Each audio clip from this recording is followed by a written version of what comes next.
Muy buenas tardes, señores, y bienvenidos a esta su casa, un día más. Una vez más hemos asistido a la autoproclamación, la del tirano venezolano, que no va a dejar escapar los más de 20 años de régimen chavista en su país para dar paso a un verdadero gobierno, al de la oposición, en este caso en manos de Edmundo González, el verdadero demócrata. No como Nicolás Maduro, que además del atropello de derechos humanos constante al que somete a su pueblo, con torturas y detenciones a los que no piensan como él y los suyos, ha sumido al país en una pobreza alarmante que alcanza mucho más de la mitad de la población.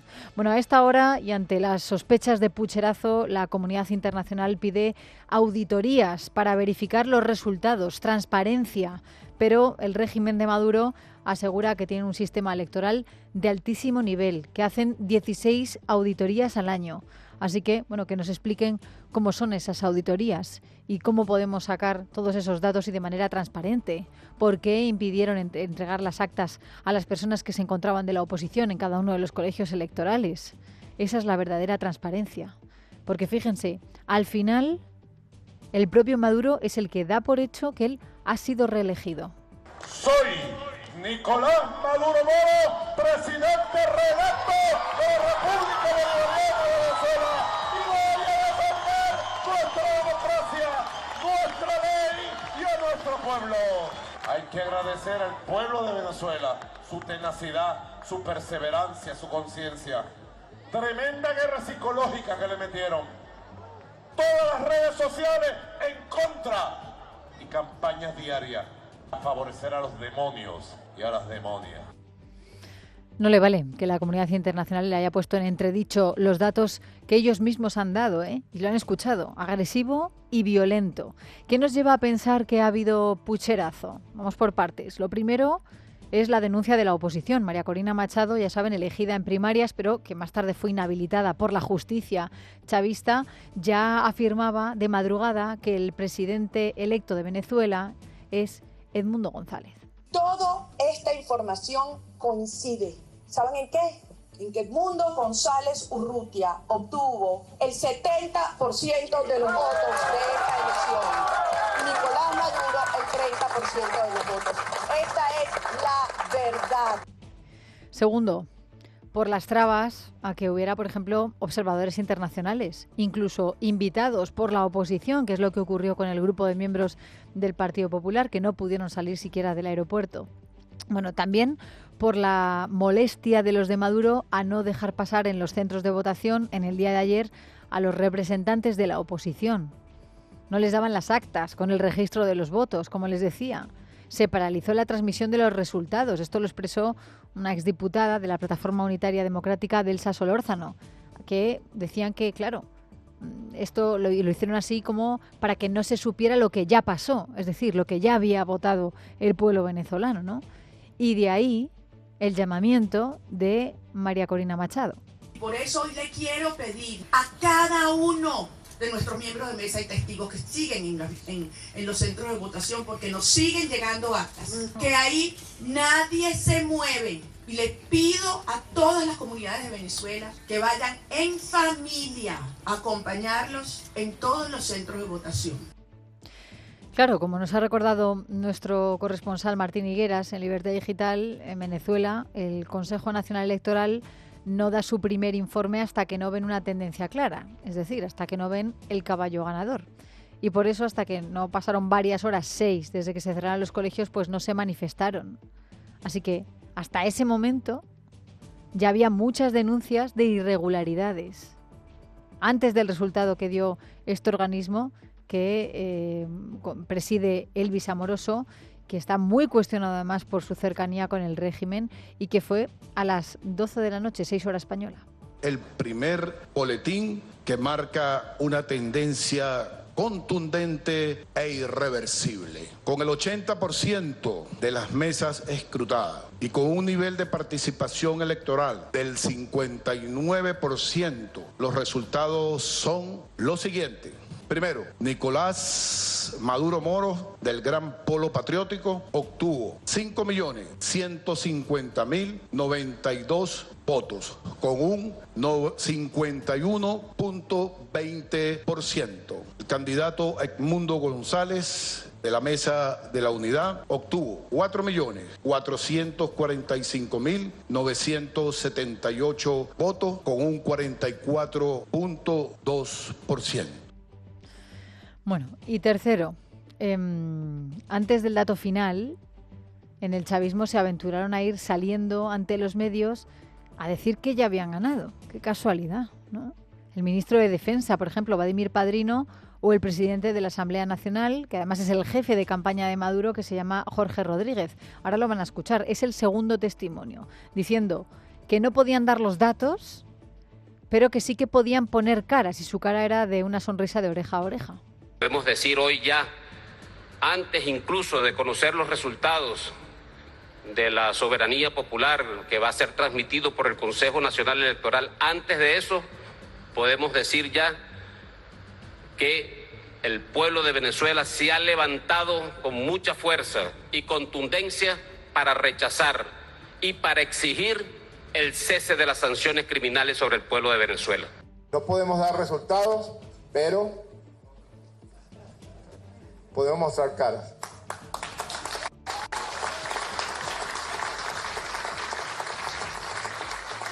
Y hoy ha sido una victoria de todas y de todos. Bueno, así se lo quisieron vender al pueblo venezolano y, en definitiva, a toda la comunidad internacional que tenía la atención puesta en esos comicios en Venezuela, históricos, donde todas las encuestas independientes aseguraban que iban a ganar los opositores al régimen, y que de repente, bueno, pues nos encontramos con esos resultados dados por Maduro y los suyos.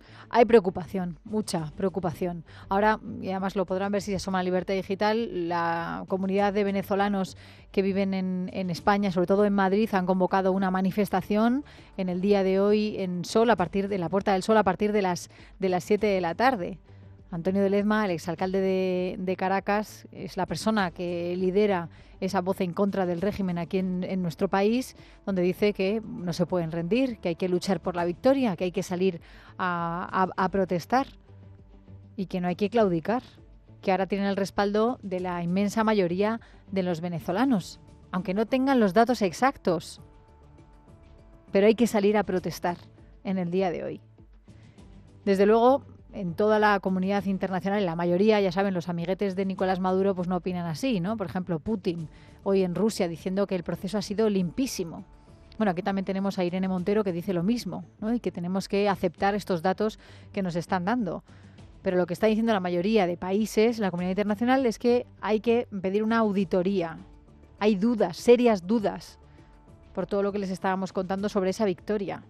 Hoy el secretario de Estado estadounidense, Anthony Blinken, ha dicho que están muy preocupados con estos datos que se nos han dado. Nos preocupa seriamente que el resultado anunciado no refleje la voluntad ni los votos del pueblo venezolano. Es fundamental que cada voto se cuente de manera justa y transparente. Una reacción igualita a la del gobierno español, donde el ministro de Exteriores, José Manuel Álvarez, hoy no ha querido abrir un enfrentamiento con el régimen chavista. ¿Le ha comprado ese resultado electoral? No del todo, me atrevería yo a decir. ¿Pero lo ha puesto en duda? No del todo tampoco. Nos lo cuenta Gabriel Moreira. Buenas tardes. Sí, a pesar de los indicios que apuntan a irregularidades en el recuento de los votos, el ministro de Asuntos Exteriores, José Manuel Álvarez, no ha querido poner en duda lo sucedido ayer en Venezuela. En declaraciones para los medios, Álvarez ha asegurado que la jornada electoral se desarrolló de forma cívica y espera que lo votado ayer por millones de venezolanos sea ratificado y respetado. España no tiene ningún candidato en liza en Venezuela. Lo que España quiere es que sea el bienestar y la democracia en Venezuela la que triunfe. Y que exactamente igual que ayer fue una jornada cívica, de votación democrática, a la que acudieron millones de venezolanos, esa voluntad sea la que sea respetada y la que sea ratificada y verificada. Además, el ministro ha solicitado la publicación de los datos oficiales por el bien de la transparencia. Lo que yo creo que en estos momentos es más necesario es que se publiquen los datos mesa electoral por mesa electoral para que tanto la oposición como las misiones de observación electoral puedan tener acceso a ellos. Mientras tanto, el presidente del Gobierno, Pedro Sánchez, continúa sin pronunciarse públicamente. Bueno, no ha sido el único miembro del Gobierno que ha querido hablar. Ha hablado también la ministra de Trabajo, la vicepresidenta Yolanda Díaz, que ha ido un paso más allá. Nada de distancia con este tipo de discursos, con el de Maduro. Es que directamente se lo compra. Lo primero, hay que reconocer los resultados electorales. Esto es lo que hacemos los demócratas en el mundo. Y en segundo lugar, pues sencillamente, ante las dudas, transparencia, transparencia y transparencia. Pide la transparencia, pero dice ella se considera demócrata y dice que primero tienen que reconocer los datos que ha dado el régimen. Esto es totalmente contradictorio, señora Díaz. Pero bueno, si al final hay transparencia y dan los datos, usted mismo podrá comprobar el resultado. Hoy, por ejemplo, el jefe de la diplomacia europea, Josep Borrell, ha dicho en X que la voluntad del pueblo venezolano tiene que ser respetada, pero tiene que haber transparencia. Esto es a lo que me refería con que no hay distancias, ¿no? O sea, que no, en realidad, en el Ejecutivo, da igual el color político, pues no le terminan de comprar la mercancía al 100% a Maduro porque están pidiendo transparencia. Pero es que no lo condenan. Es que no condenan absolutamente nada. Quien sí condena, por ejemplo, es el expresidente del gobierno socialista, Felipe González, diciendo que no son creíbles estos resultados, que seguro que no refleja la voluntad del pueblo venezolano, que es importantísimo asegurar la validez de todo el proceso electoral, incluyendo el conteo de los votos y la entrega de todas y cada una de las actas de votación de las mesas electorales. Y luego, dice, una vez que se comprueben esas actas, una por una, hay que verificarlas y contrastarlas con los resultados y con la información obtenida con esos procesos automatizados, ¿no? Y solamente de esta manera será posible garantizar que los resultados son buenos y que se está respetando la voluntad democrática de los ciudadanos de Venezuela. Es que qué impotencia. Es que imagínense ser venezolano en este momento, ¿no? Y vivir en aquel país. Y que, aunque hayan salido a votar democráticamente, el resultado final sea este. Que todo apunta al fraude. La pregunta que había que hacerle hoy al Partido Popular, la de qué piensan hacer ustedes, se la ha hecho esta mañana Federico Jiménez Los Santos a su portavoz en el Congreso, Miguel Tellado, quien respondía a esto. Bueno, yo creo que estamos en las primeras horas y que el Partido Popular tiene que analizar. Ahora tenemos comité de dirección a continuación, todas las acciones que debemos llevar a cabo. A mí me parece que bueno, lo más urgente no es presentar iniciativas que no se van a poder debatir hasta mediados de septiembre y por lo tanto presentaremos todas las que sean necesarias, pero este es el momento de salir a los medios de comunicación y combatir a un relato oficial que es inasumible, ¿no? Si uno hace caso al recuento del Consejo Nacional Electoral, pues han votado un 132% de venezolanos, ¿no? Ni siquiera les salen las cuentas porque el fraude electoral es de tal tamaño que es una chapuzada bananera auténtico, ¿no? Por cierto, que sobre la retención que sufrió esa delegación del PP en el aeropuerto de Caracas, Tellado ha dicho que habían estado abandonados durante 2 horas y media en ese aeropuerto sin que ni siquiera se presentara allí el embajador de España, que se envió al cónsul solamente, pero que el embajador no apareció.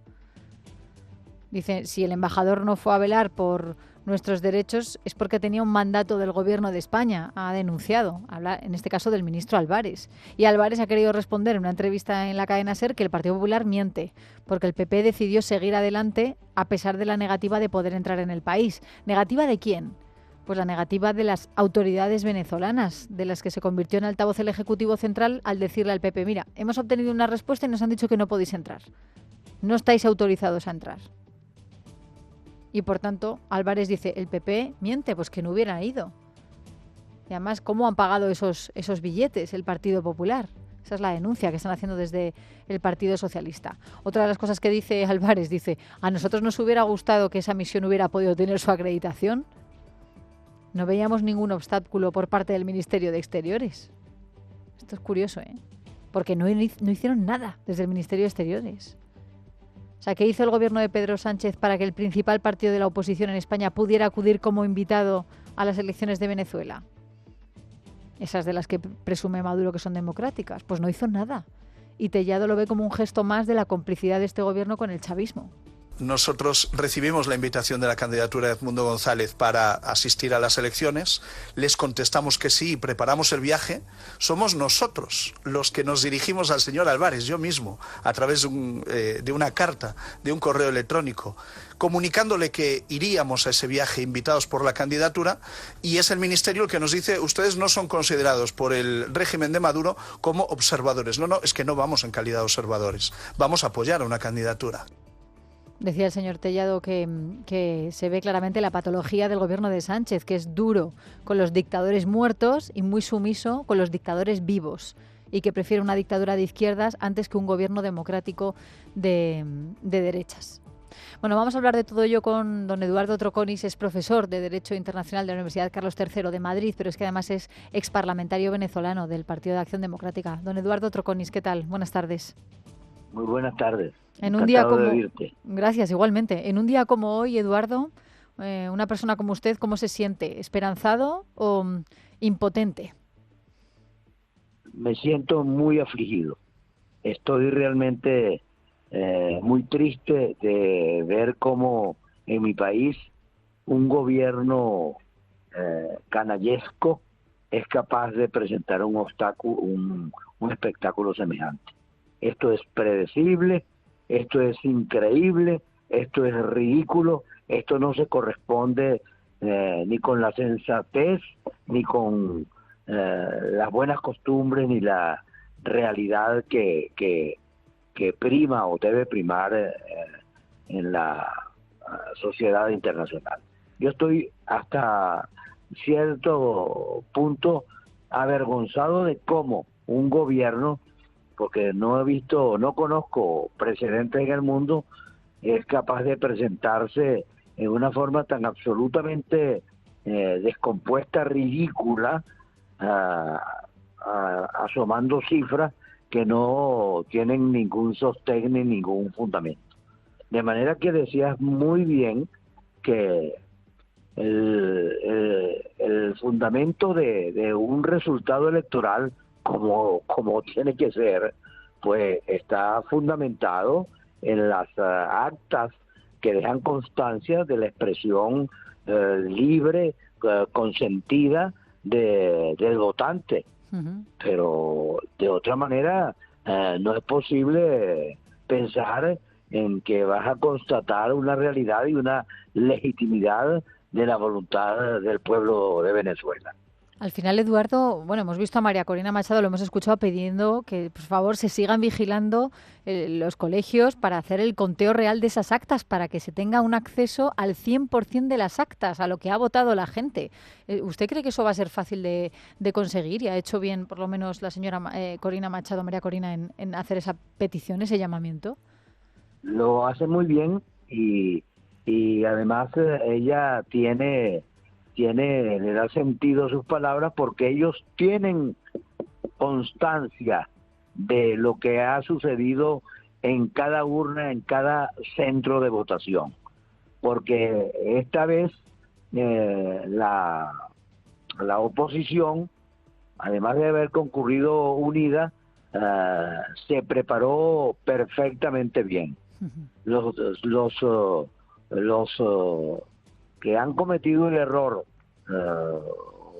gravísimo que los expone ante todos como absolutamente irrespetuosos del juego democrático, es justamente el gobierno de Venezuela, que ella ha contestado y que en definitiva presenta, pero con toda claridad, que en Venezuela ha sido electo, y eso es de eso hay constancia en las actas. Esperemos que haya esa confrontación de los papeles y de lo que tienen, de lo que se obtuvo como resultado de cada urna, para que quede demostrado de que Edmundo González Urrutia es el vencedor, pero abiertamente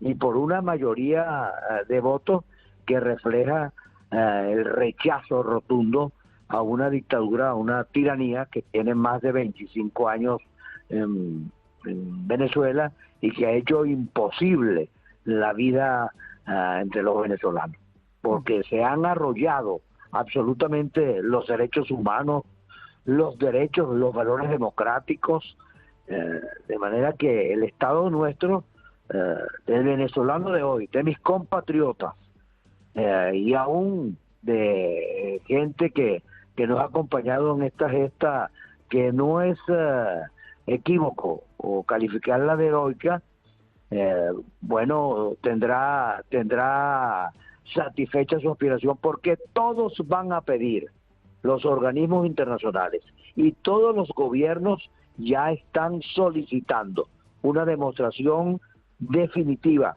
de lo que contenían esas actas, que son nada más y nada menos que el reflejo de la voluntad de todos los venezolanos, que mayoritariamente han favorecido, y no me incluyo yo, porque yo tengo 22 años aquí en España y no me dejaron votar,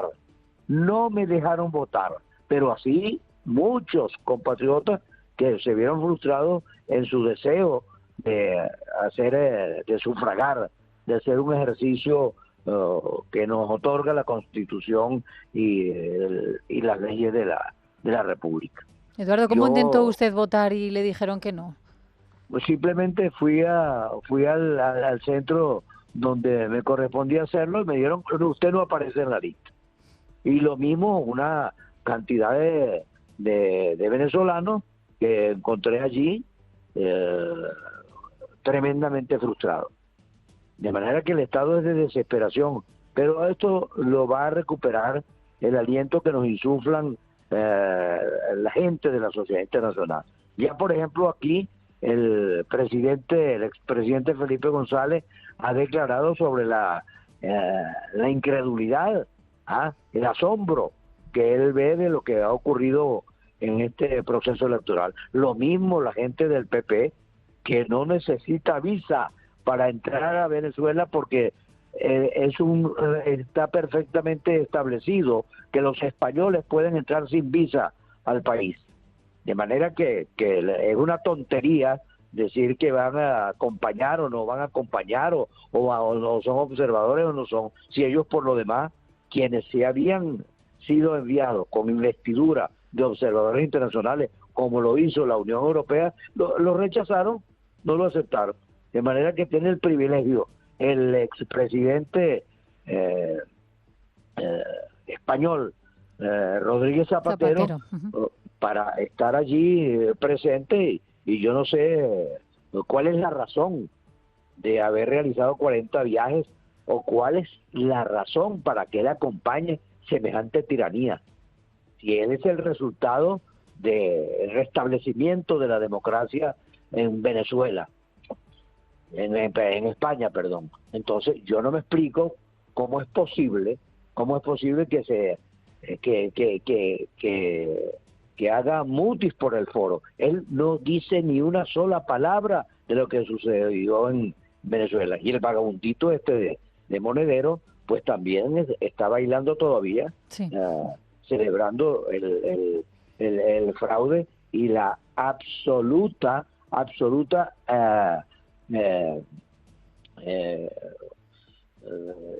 y delictiva acción del gobierno de Maduro, que tiene el tupé de presentarse como electo por los venezolanos. No hay derecho. Todo el mundo sabe que no ha sido electo, todo el mundo sabe que se rechaza. La paciencia de los venezolanos está agotada, y yo creo que comienza a agotarse también la gente que hasta ahora lo había acompañado. Lula, por ejemplo, rechaza y pide que se investigue, que se busquen las pruebas de cómo puede alzarse alguien con el triunfo en un concurso electoral. Absolutamente absurdo, además, porque el arbitrador, quien tiene que juzgar en un proceso electoral, pues este es de parte de ellos, no es imparcial, no es objetivo. De manera que esta es una farsa gigantesca que se asemeja a un sainete, esa expresión irónica teatral que todos conocemos. Una ironía, una burla, un verdadero desengaño, tanto para los venezolanos y los extranjeros que han creído en un país con la historia epopélica que tiene, se vea reducido de esta manera, estrangulado, criminalizado, absolutamente opresivo por un gobierno que no tiene respeto consigo mismo y que no tiene ni vergüenza ni decencia. Don Eduardo Troconis, le agradezco muchísimo que haya podido entrar aquí en Casa de Herrero para explicarnos cómo está la situación, para denunciar públicamente este pucherazo, este fraude en las elecciones de Venezuela, y confiando siempre en que esto se pueda arreglar, haya una mayor transparencia y la comunidad internacional pueda hacer algo más. Estamos en comunicación y sabe que tiene estos micrófonos para volver a contactar con nosotros. Un saludo. Pues yo estoy muy agradecido de ustedes. Y me encanta saber que tengo los micrófonos a la disposición. Aquí porque siempre. Es una manera de decir las verdades. Porque basta de manipulación. Esto es una vergüenza universal. Muchísimas gracias, don Eduardo Troconis, profesor de Derecho Internacional y además exparlamentario del Partido de Acción Democrática.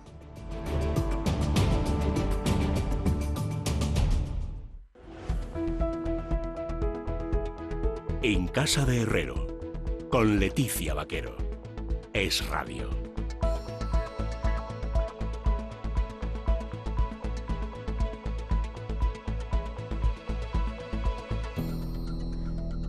Y esta semana en nuestro país también es crucial porque es la semana en la que el presidente del Gobierno tendrá que dar explicaciones sobre cómo su mujer consiguió una cátedra sin tener título, un máster, por qué recomendaba a un empresario en concreto para que recibiera fondos públicos, qué papel jugó en la Moncloa cuando Begoña se reunió con Carlos Barrabés, pero también con el rector de la Universidad Complutense. Hay muchos interrogantes que mañana el juez Juan Carlos Peinado intentará cerrar en la citación como testigo del presidente en el Palacio de la Moncloa. De momento lo que sabemos es que el Gobierno se opone a su declaración. Primera opción, que no declare.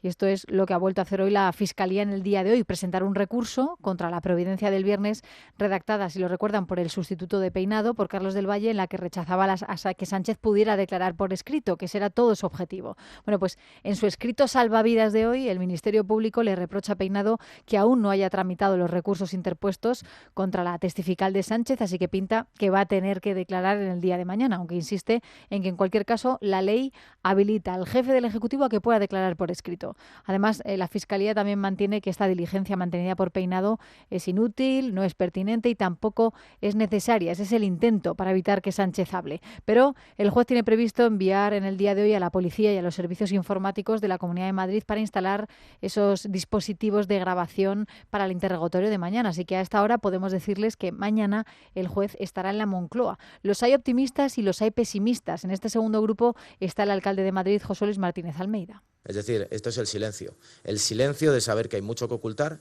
que hay poco que se pueda decir, que no tiene capacidad de defensa frente a un comportamiento que es impresentable por parte de su mujer y por su parte reunirse con el empresario Barrabés en el Palacio de la Moncloa para avalar todo lo que estaba haciendo este empresario, para avalar también su relación profesional con Begoña Gómez, y por eso ni dio explicaciones ante el Congreso de los Diputados, ni su mujer dio explicaciones ante el juez, y estoy convencido de que mañana utilizará cualquier artimaña procesal para tampoco dar ninguna explicación Pedro Sánchez.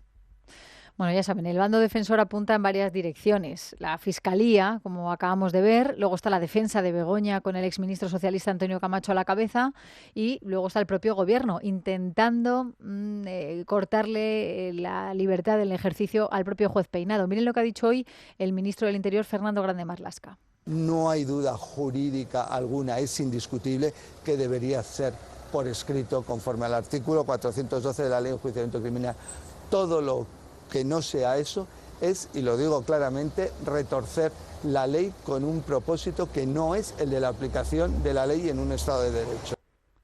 Bueno, por declaraciones como estas, la Comisión Europea nos dio hace algo más de una semana un toque de atención a España por no preservar la independencia judicial y por atacar a los jueces directamente. Y hoy hemos conocido que la Asociación Profesional de la Magistratura, con María Jesús del Barco como presidenta, ya saben, es la misma persona que autorizó ese súper dispositivo de seguridad para la segunda cita de Begoña Gómez en los juzgados, entrando por el garaje y dejando acceder solo a 4 agencias de noticias al interior. Pues lo que ha hecho hoy ha sido enviar una carta a Ursula von der Leyen, a la presidenta de la Comisión Europea, en la que alerta de estos ataques contra el juez. Dicen en el escrito que ellos siempre han entendido que las resoluciones judiciales están sujetas a críticas, que la libertad de expresión es necesaria y enriquece el debate, pero que lo que está sucediendo en las últimas semanas excede de lo asumible en una democracia plena, donde tiene que haber un respeto a la independencia judicial y a las actuaciones de los jueces. Así que, entre otras cosas, señala al Ejecutivo y al Poder Legislativo por socavar la confianza de los ciudadanos en el Poder Judicial. Dicen, además, que tenemos mecanismos suficientes para cuestionar las decisiones judiciales con recursos. Y lo que no se puede admitir son los ataques al juez instructor, incluso acusando a su propia familia por prevaricación y por intentar darle instrucciones sobre qué decisiones tiene que adoptar en el procedimiento. Bueno, hoy lo que hemos sabido es que en el interrogatorio de Sánchez mañana van a estar tanto la Fiscalía como Vox. Hoy ha explicado el portavoz nacional de Vox, José Antonio Fuster, que la coordinadora nacional jurídica de su partido, que se llama Marta Castro, va a ser la única representante de la acusación popular que va a estar mañana en el interrogatorio de la Moncloa.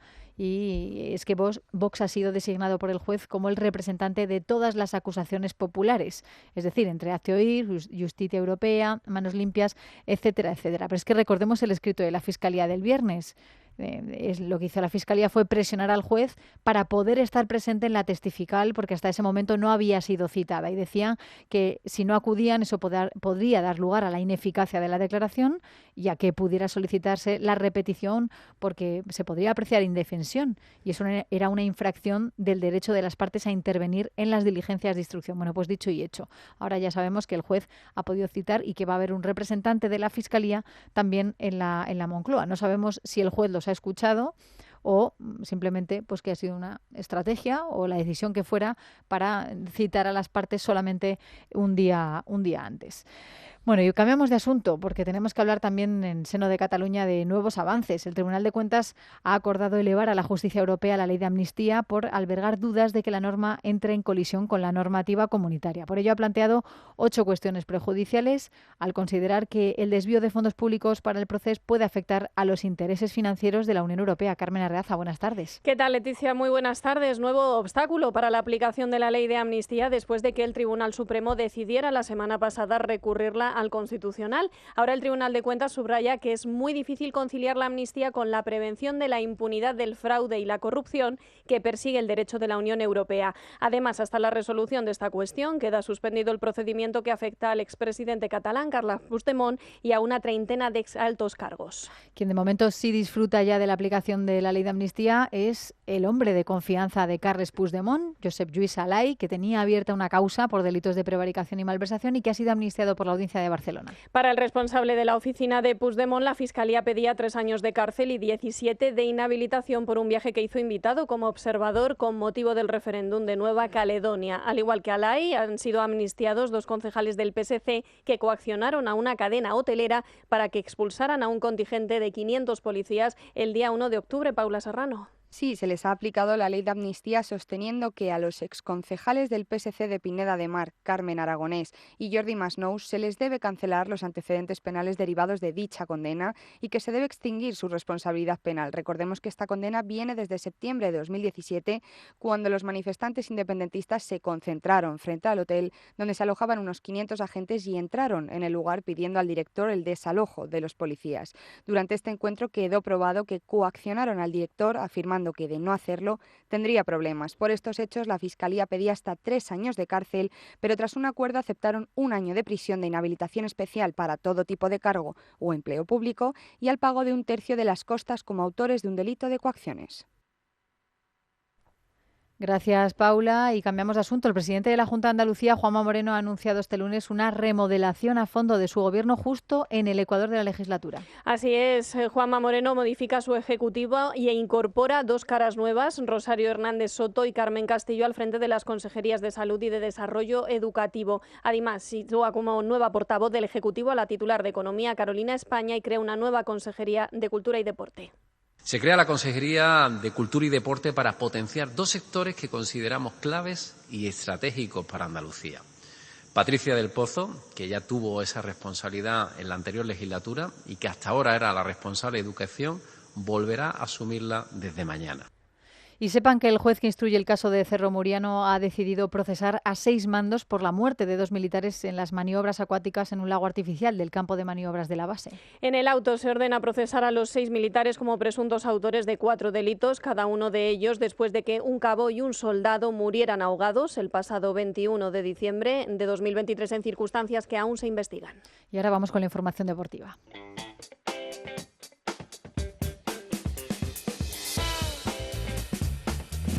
Guillermo Domínguez, ¿qué tal? Buenas tardes. ¿Qué tal, Leticia? Muy buenas tardes. Y empezamos con noticia que se desvía un poco la atención de los Juegos Olímpicos, hablando por un fichaje de Carlos Sainz. ¿Qué ha pasado? Sí, pues de ultimísima hora, porque acaba de salir hace apenas un par de minutos.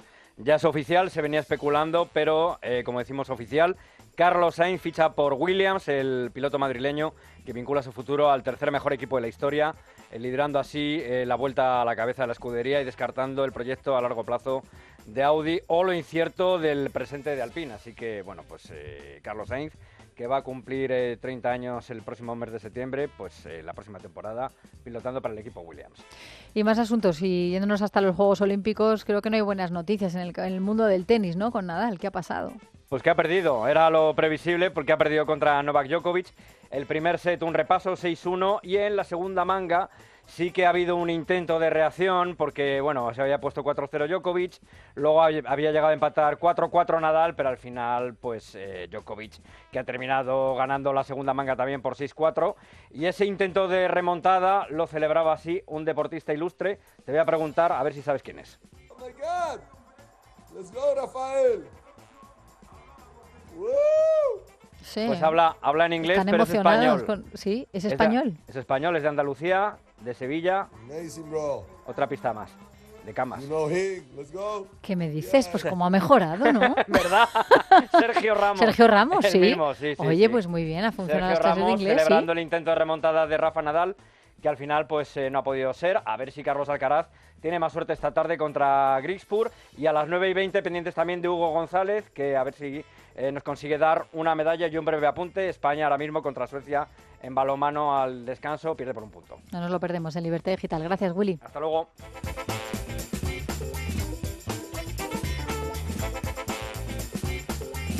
En casa de Herrero, Es Radio.